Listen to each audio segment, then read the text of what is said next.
de lo que al final terminó siendo positivo, ¿no? Porque lo que más queríamos es que aparezca el secuestrado, y apareció el secuestrado. Ayer ya a últimas horas de la noche se conocía esta información, en ABC lo estábamos compartiendo con Iván justamente. Pero ¿qué hay detrás de todo eso? ¿Quiénes serían los responsables? Las primeras decisiones que están tomando las autoridades. Vamos a ir ya hablando a partir de ahora, Iván, y luego vamos a ir ampliando la información también con todo lo que es actual. El lunes de noche se reportó un secuestro en la colonia Gleba 2 del distrito de Embaracayú, en el departamento de Alto Paraná. Una banda asaltó un establecimiento rural y con el objetivo inicial de perpetrar un asalto. De hecho, cometieron el golpe en la casa del señor Rudy Fiedler, que es el padre de Silvio Fiedler Heyt. Es un colono brasileño, el señor Rudy, el papá de Silvio, es un colono brasileño, tiene 76 años de edad. Llegaron a su establecimiento, dieron la voz de asalto, don Rudy se enfrentó a tiros contra los malvivientes. Su hijo Silvio, que vive en la casa de al lado, salió de la vivienda, fue capturado por los criminales y luego lo llevaron a la fuerza. Lo que empezó siendo un asalto terminó siendo un secuestro. Vamos a ver el mapa del lugar donde se produjo este plagio hace 72 horas ya prácticamente, en la colonia Gleba 2. Es una zona eminentemente productiva. No hay por Iguazú y Pepe la ganadería, sino la producción principalmente de productos como soja. Atira la soja principalmente en esa zona del departamento de Alto Paraná. Baracayú, el epicentro de este secuestro, es la misma zona donde hace 3 años también había sido secuestrada otra colona, otra mujer de nacionalidad brasileña, Sandra Maceda se llama la señora, que fue secuestrada y liberada el 17 de agosto del año 2021. Ese es el lugar del secuestro, 11 kilómetros al sur del centro de Embaracayú. Bueno, ¿cuál es la novedad ahora? Que del lugar del secuestro, o sea, este secuestro que se produjo en este establecimiento rural, tuvo novedades anoche, cuando a las 22:30 se reportaba la liberación del secuestrado. Jamo hoy con la liberación PAP región Pelleunte. Vemos el mapa interactivo, el lugar del secuestro, el punto que hablamos, y el lugar de la liberación que ocurrió anoche, donde en un camino rural de la colonia Itaipité, o Itaiputá creo que era, Ayahuina. El punto de la liberación se sitúa a 1500 metros de la subcomisaría 18 de esa colonia, y hoy a la mañana la policía y la fiscalía efectuaron una serie de allanamientos, principalmente en un predio en la zona del cruce en Baracayú y del cruce Itacrí. Es la ruta Pereira 07, a la derecha para irnos a Baracayú, a la izquierda para irnos a Itacrí, y en ese punto se concentraron los allanamientos de la zona donde la policía y la fiscalía creen que fue el lugar del cautiverio. Ahí vemos, del lugar del secuestro al lugar de la liberación hay 25 kilómetros en línea recta, y del lugar del secuestro al lugar de los allanamientos de hoy, 21 kilómetros en línea recta. Del lugar de la liberación al lugar de los allanamientos de hoy hay una distancia de 6 kilómetros en línea recta. Vamos a ampliar la información porque decía Iván, se realizaron operativos importantes, hubo detenidos. ¿Cómo están las cosas ahora en la zona donde están trabajando los investigadores? Teresa Frete está trabajando también allí para reportar todo para los diversos medios de ABC Color. ¿Qué tal, Teresa? ¿Cómo te va? Muy buenas tardes. Muy buenas tardes, Osvaldo, Iván, ¿cómo están? Asimismo, la fiscal Sonilda Ocampos imputó ya por secuestro, privación ilegítima de libertad y también extorsión y coacción agravada a estas personas 3 de los 7 detenidos son los imputados, son João Carlos Batista da Rocha, Ana Paula da Rocha Vargas y Márcio César da Silva, Osvaldo, y todos están con pedido de prisión preventiva. Según la fiscal Sonilda Ocampo, ellos no pudieron encontrar elementos concretos contra los otros vecinos de la casa, por esas razones que quedan en este momento en carácter de testigos y no precisamente como sospechoso de este secuestro que ocurrió el lunes a la noche. Desde la noche del martes, cuando ellos volvieron a comunicarse con los familiares, Osvaldo, la policía, los investigadores ya tenían la famosa celda de antena, de dónde provenía esa llamada. Ellos localizaron la casa ya de manera muy discreta, ellos ya estaban rodeando la casa, monitoreando la casa. ¿Y qué nos dijeron ayer?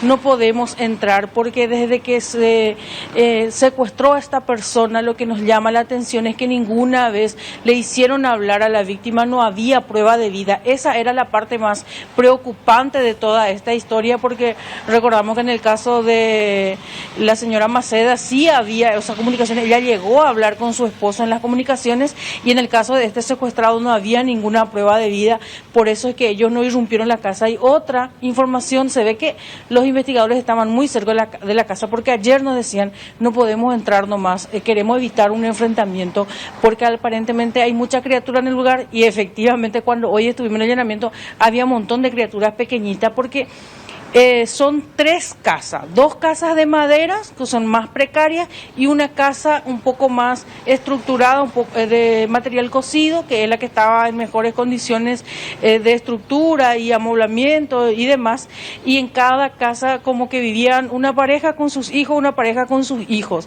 Y en una de las casas de madera, por ejemplo, el brasileño que estaba decía que él no sabía nada, que él alquila esa casa, que trabaja todos los días en su chacra, de hecho está en el grupo de los no imputados ya a estas alturas.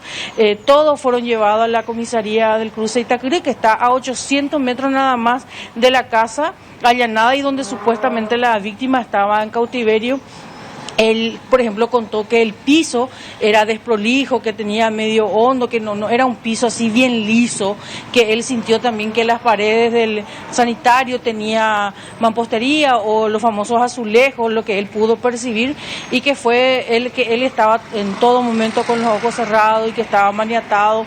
Eso es lo que él pudo contar a los interviniente, y que son algunas características que van coincidiendo también en gran parte de lo que él estaba diciendo con los datos luego ya recabados por el Ministerio Público y la policía. Todos los detenidos fueron llevados a la comisaría del Cruce Itacrí. Allí inmediatamente la fiscal en ese mismo lugar le tomó la declaración indagatoria, porque para evitar ese traslado de un lugar a otro llamaron al Ministerio de la Defensa Pública para la asistencia y tener también esa garantía del proceso y también la garantía para los privados de su libertad, y finalmente la fiscalía ya con esa diligencia presentó la imputación con contra estas personas, las 3 personas que estábamos mencionando, y dispuso la liberación del resto, pero van a permanecer sujetos a la investigación en carácter de testigo. Obviamente se le pide no abandonar la zona, a estar atentos si el Ministerio Público requiere de alguna indagación más también respecto a ello. Hoy también una comitiva de asistentes fiscales y otros intervinientes volvieron a la casa de la víctima para ir corroborando y cotejando uno por uno todos los datos que estaban mencionando, porque para los investigadores Carlos Batista da Rocha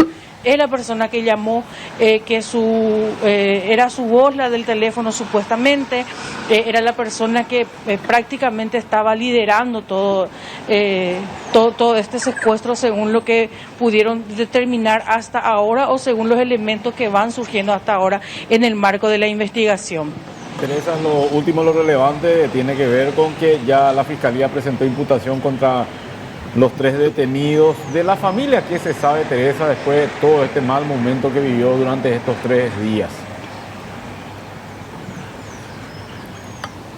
Sí, anoche habló brevemente la víctima, él dijo que estaba bien, él fue llevado al hospital distrital de la ciudad de San Alberto, donde fue sometido a una inspección física, él estaba aparentemente en buen estado, hablando bien, bien coherente, todo no estaba desorientado, estaba muy agradecido por volver, obviamente su padre, el señor Rudy también, que en todo momento se le veía muy afectado. Él también estaba muy contento por el regreso de su hijo.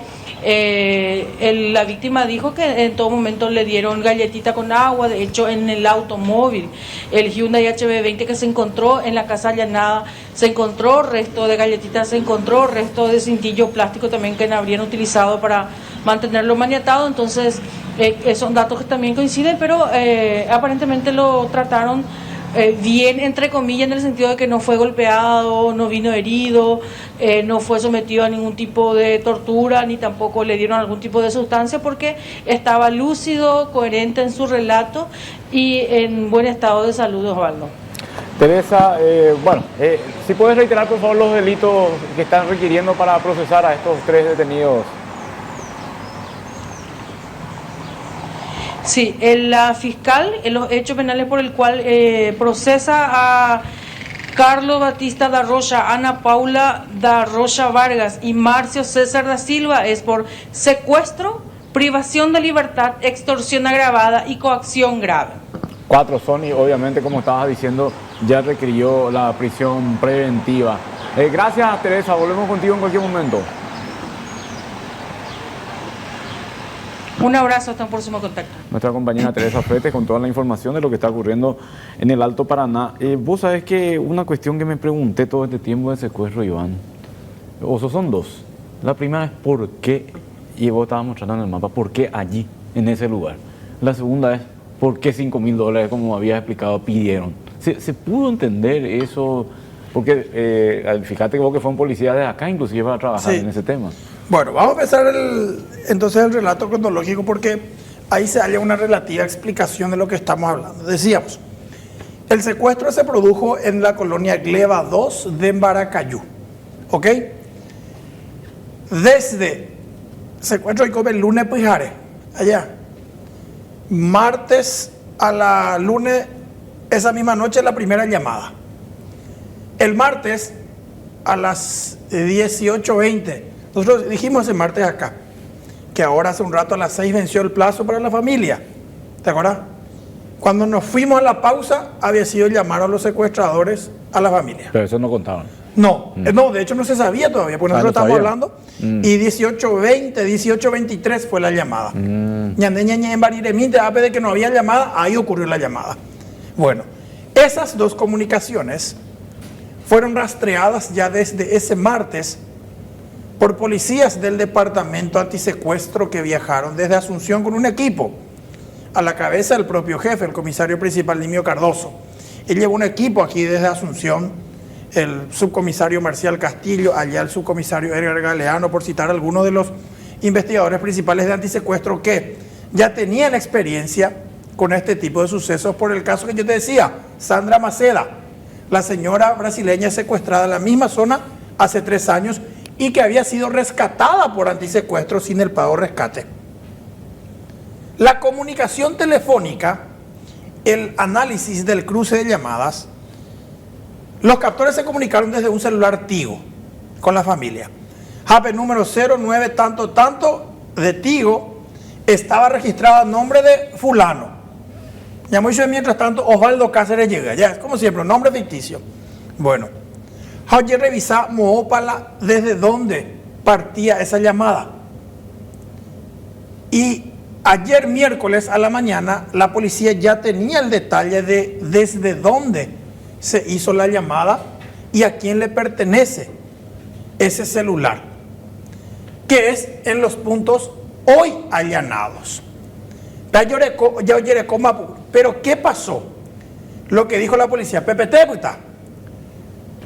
era riesgoso ayer entrar a atropellar, porque ¿qué pasa si era una banda peligrosa realmente? Y la policía entraba acá, pero le tenían allá, y si caían todos presos ahí, le llamaban, no, peyucante, o sea, había mucho riesgo en esto. El director de policía de Alto Paraná, comisario general Feliciano Martínez, quien le daba soporte al trabajo, él también opinó lo mismo en el equipo investigador que se armó ahí. Y riesgoso, y ella ya atropellá, Hayucaña desde otro lado. Esa era la incertidumbre. La fiscala, Sunilda Ocampos, era la que coordinaba todo el trabajo dándole soporte jurídico.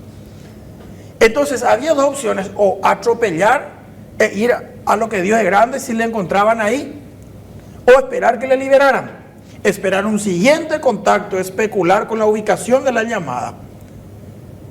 Pero anoche se produjo lo esperado, pero a la vez todavía impensado. Se sabía que le tenían que largar en un momento, pero no ayer.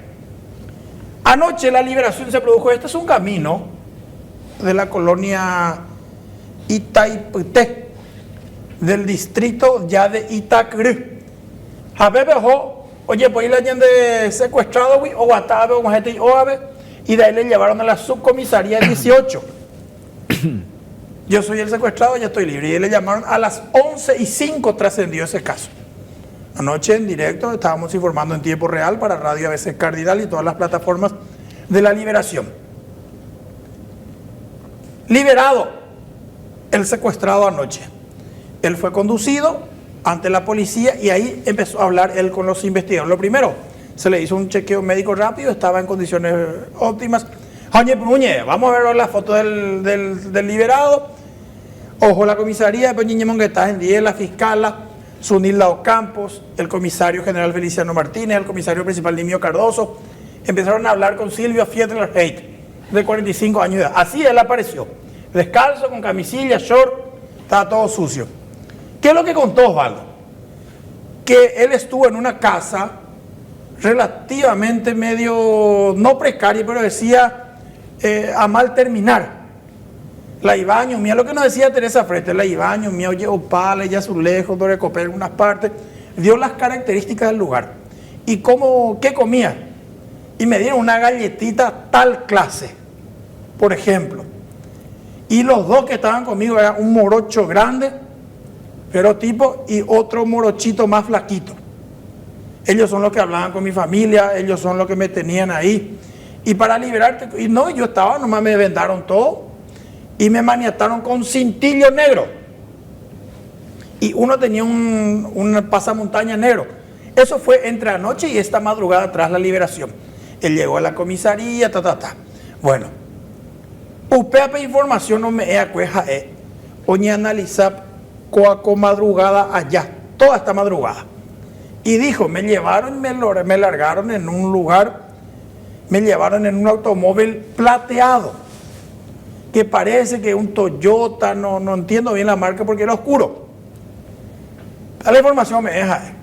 Entonces yo oye, pues la víctima es oye, comamos para la celular o me la señal curí de los secuestradores. Jacopo y Jarebete, ya con la víctima asegurada, libre, hoy con el procedimiento y se allanó. Es un predio grande en el que hay varias casas. Oye, juez, día, oye, ¿qué hubo? Quieto, policía, cuerpo a tierra. Se estaban yendo a buscar primero el celular negociador que emitía señal ahí. Y segundo, al titular de la línea. ¿Verdad? Hoy, ¿qué hay? Y de entrada, topapete en cuña Taire, la dueña de casa. Tu nombre, ¿cómo te llamas? Le dijeron. Ana Paula da Rocha Vargas, de 25 años, paraguaya, pero de origen brasileño también. Pero ella tiene documento paraguayo, ella nació en Paraguay. Da Rocha Vargas. Bueno, soy la hermana de Robertson. Sí, Robertson es mi hermano. ¿Y dónde está él? No, él no está, él no vive acá. Robertson, el hermano de Ana Paula, es a nombre de quien figura el teléfono negociador, ¿entendés? O sea, sin coincidencia, ojo la policía o allanar al lugar o emitijape señal la teléfono de los secuestradores. La línea está activada a nombre de Robertson, no le encuentran a Robertson, pero le encuentran a su hermana, Ana Paula. ¿Dónde está tu teléfono, Ana Paula? Acá está, toma. Revisan, ya no tenía el chip utilizado para negociar. Pero revisan el email del teléfono. Esas son dos cosas que siempre hay que tener en cuenta. Una cosa es el teléfono, otra cosa es el chip. La gente piensa que tirando el chip ya no. El email del teléfono es como la huella digital, como la huella dactilar, como la característica única del teléfono. El email del teléfono de Ana Paula sí coincide con el teléfono que tenía a su vez el chip que se utilizó para llamar a la familia y negociar el rescate de $30,000 que se pidió y que no se pagó, por cierto. Entonces, de entrada, adentro, count, como está más, allá hubo pulsera de plata, mato, y me dijo, esposada. Ella tenía el teléfono negociador. El chip ya no se encontró, pero el chip está registrado en nombre de su hermano. Bueno, Orey Zapala, Oga y Cuay. Y cuando la comitiva entró hacia el fondo, dos tipos salieron y quisieron correr. Por supuesto que mi policía antisecuestro, guau, entró mi geo, guau, dirección de policía, guau. O muñazo, que era con lo de investigación, o muñazo, ni media cuadra ando disparar ahí, güey. Le agarraron a otros dos hombres que estaban en la casa. Estos otros dos hombres, a los que vemos en la foto, uno morocho grande y el otro morocho flaco chico. Pero la policía, estos son los secuestradores, hey. Las mismas características que dio la víctima de secuestro. Pema, hey. Joan Carlos Batista da Rocha, de 39 años, hermano mayor de Ana Paula, de la dueña de casa. Y Marcio César da Silva, de 32 años, amigo de ambos. O sea, ahí eran tres los detenidos. La dueña de casa, que tenía el teléfono usado para negociar el pago del rescate, su hermano Joan Carlos y el amigo de este, Marcio César. Joan Carlos y Marcio César son idénticos a los secuestradores cuya descripción dio el secuestrado. Bueno, Aupe Oñe Bojoba y los Trevea, por un lado le interrogaron a Ana Paula y por el otro lado a Joan Carlos y Marcio César. ¿Sabe qué dijo Ana Paula? ¿Por qué vos tenías el celular del negociador? No, dice, ese celular yo le había prestado a mi hermano. Jamás le hermano. La Yarra. O sea, ella misma dice que su hermano, Joan Carlos, es el que estuvo usando el teléfono. Y Joan Carlos, el que supuestamente usaba ese teléfono, es idéntico a uno de los secuestradores. Y el que se le agarró con él es idéntico al otro de los secuestradores. ¿Entendés, Osvaldo? Sí. Joan Carlos, según la policía paraguaya, tiene antecedentes por narcotráfico en Brasil. Aviación le dieron ahora libertad condicional y estaba bajo monitoreo con la tobillera electrónica. Oye, pues, hoy que tiene la tobillera electrónica, va cruzar a Paraguay a otro lado. O sea, o violamos ahí la libertad condicional Brasil. Le hicieron hablar a él y escucharon la grabación de la última llamada del secuestrador, prácticamente la misma voz. O sea, se supone que él, quien en teoría usaba el teléfono negociador, y tiene la misma voz que el negociador y las mismas características físicas que uno de los secuestradores, según la propia víctima. Upeñe por oye por el cabello y la ógabe. Dos presos y te verá puitazo otro que se hoy. Y encontraron un revólver calibre 38 con capacidad para 6 tiros. Y faltaban adentro del tambor 2 cartuchos. ¿Y qué dijo el papá del secuestrado la noche del hecho? Hicieron 2 tiros al aire y usaron un revólver 38 porque ellos pues se enfrentaron lento. Y coincidentemente faltaban 2 cartuchos dentro del revólver. Todo coincidía. Jaupeo llegó, oye, topa la Corapía Tucupepe, un automóvil Hyundai HB20 color plateado. ¿Y qué color te dije yo que era el utilizado para el plateado? Plateado también. El secuestrado dijo, me alzaron a un autito plateado y con ese me liberaron. ¿Y sabe qué se encontró dentro del auto? Restos de galletita de la misma marca que dijo el secuestrado que le habían dado. O sea, todito todo ahí. ¿Y qué más se encontró? un pasamontañas negro y cintillos negros idénticos a los que la propia víctima del secuestro describió previamente en su relato. O sea, todo lo que el secuestrado liberado dijo coincide con lo que se encontró después en el allanamiento de hoy. ¿La casa? Y la casa sería el lugar del cautiverio. Por eso es que la policía ya tenía bajo vigilancia este lugar, pero ya atropella 6.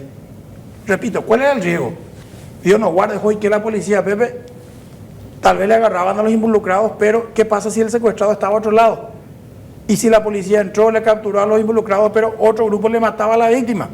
Peángola temor, curi. Para la policía y la fiscalía es claro, categórico, contundente que este grupo fue el que perpetró el secuestro. Ahora, ¿de dónde provino la información?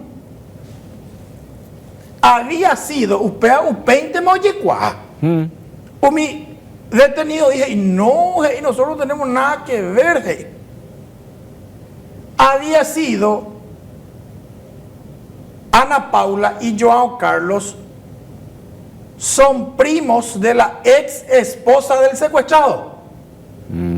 Eso contó hoy uno de los policías intervinientes. Y de hecho los detenidos dijeron eso ante la prensa. O sea, hoy la secuestrado, ¿verdad? Jame que tuvo coincidencia increíble de primo político, oye secuestra. Jalanderoga, oye topa, todo lo que él describió que se usó como en el secuestro y el elemento contundente del celular negociador. O sea, para la policía ese relacionamiento, ese parentesco que hubo en algún momento entre los ahora detenidos y el ahora liberado, es la clave que explica el por qué estos pudieron haber cometido el hecho y por qué el colono fue el objetivo del ataque. Porque acuérdense, cuál hay movimiento, cuál así, oño pariente, Aparentemente hicieron un préstamo meses antes, ¿no? Y esa era la información que supuestamente manejaba este grupo, que la familia Fiedler tenía el remanente de una plata, de un préstamo que hicieron. Por eso es que ellos pidieron inicialmente $5,000 para huir, porque fue inicialmente un asalto, pero después se convirtió en un secuestro. O sea, absolutamente todos los detalles apuntados anoche y esta madrugada por el liberado coinciden perfectamente con los indicios encontrados esta mañana en los allanamientos. ¿Le afecta esto a la expareja del secuestrado? Y seguramente ahora se va a indagar también eso, si ella misma fue la que dio o si esto hoy cuaro, pinte, pero evidentemente esto recibieron una información de cerca, porque ahí donde ocurrió el secuestro fue un lugar, por Iguazú y la vecino, y cómo ellos justo se van a ir a saltar ahí. Y cómo ahora justo le agarran a los ex parientes políticos del secuestrado. Para corroborar todo esto, la policía le agarró también a 4 vecinos posteriormente, que fueron demorados inicialmente y que ahora van a ser usados como testigos. Roberto da Silva, Alexandre Man da Silva, Gilmar Jr. Man da Silva y Roberto Michikowski. Son todos brasileños quienes fueron detenidos en la misma zona, fueron demorados, en realidad ya están liberados y ellos van a ser utilizados como testigos. ¿Para qué, por ejemplo? Eso te iba a preguntar, ¿por qué? ¿Sabían algo? Sí, ¿Escucharon? porque Joao Carlos, el principal sospechoso, dice, no, yo no tengo nada que ver. Pero él aparentemente es el que usó el teléfono para negociar con los familiares de la víctima. Y la hermana de Joao Carlos, esta Ana Paula, la dueña, la que tenía el teléfono, dice, yo le presté a mi hermano el teléfono. ¿Qué es lo que corroboran estos 4 demorados? ¿Y por qué se le agarró a ellos? Porque uno de ellos, en el cruce de llamada investigado, aparece el número. O sea, Oño Genoira es Iguaycueje. Entonces, ellos van a ser utilizados para que digan, sí, ese número 09 tanto, que se utilizó para negociar el rescate con la familia de la víctima, ese celular usaba Ana Paula. Pero ese día del secuestro yo me comuniqué a ese número y hablé con su hermano Joao Carlos. Así pues, la policía y la fiscalía van a poder situar ese teléfono negociador en poder de la mujer y del hombre detenidos. ¿Entendés? O sea, para que certifiquen que ese celular era usado por ellos dos.